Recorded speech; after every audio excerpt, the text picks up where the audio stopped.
બરાબર છે, આવું કહીએ છીએ. આગળ વિડીયો કટ થઈ ગયો તો પાછું ચાલુ કર્યો. અને લોકો એવું સમજે છે કે વિપુલભાઈના તો લેર છે, વિપુલભાઈના તો જલસા છે, બધી ગાડીઓના માલિક છે. પણ હવે વિપુલભાઈની સિદ્ધિ જોઈ છે, પણ વિપુલભાઈની જે કાળી મજૂરી, જે સવારમાં 4 વાગે ઉઠી અને ભાગે છે અડધી રાતે. અત્યારે રાતના કેટલા વાગ્યા છે? 9 વાગવા આવ્યા છે. અત્યારે અમદાવાદ એરપોર્ટ છું, 10 વાગ્યાનું પિકઅપ છે. 10 વાગે પિકઅપ કરીને બરોડા આવીશ તો રાતના કેટલા 1 વાગશે. 1 વાગે ઘરે જઈશ, નહીં જોઈશ અને ઊંઘી જઈશ. પાછું સવારે તો 4 વાગે અથવા 5 વાગે તો ઉઠવાનું. બરાબર?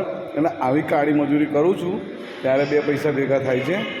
એટલે જે લોકો એવું સમજશે ને કે વિપુલભાઈના લહેર પાણીના ભજીયા છે, તો એવું ના વિચારશો ભાઈ. મહેનત કરો તો સિદ્ધિ મળશે, બાકી મહેનત નહીં કરો અને બીજાનો જોયા કરશો તો કોઈ સિદ્ધિ બિદ્ધિ મળવાની છે નહીં. આ રોટલી 2 હાથથી તૂટતી નહીં. બરાબર છે? એટલે આવું ખાઈ અને અમે દિવસો કાઢીએ છીએ અને રાત દાડો કાળી મજૂરી કરીએ છીએ ત્યારે 2 પૈસા ભેગા થયા છે. બરાબર છે? Okay, thank you very much all friends. By.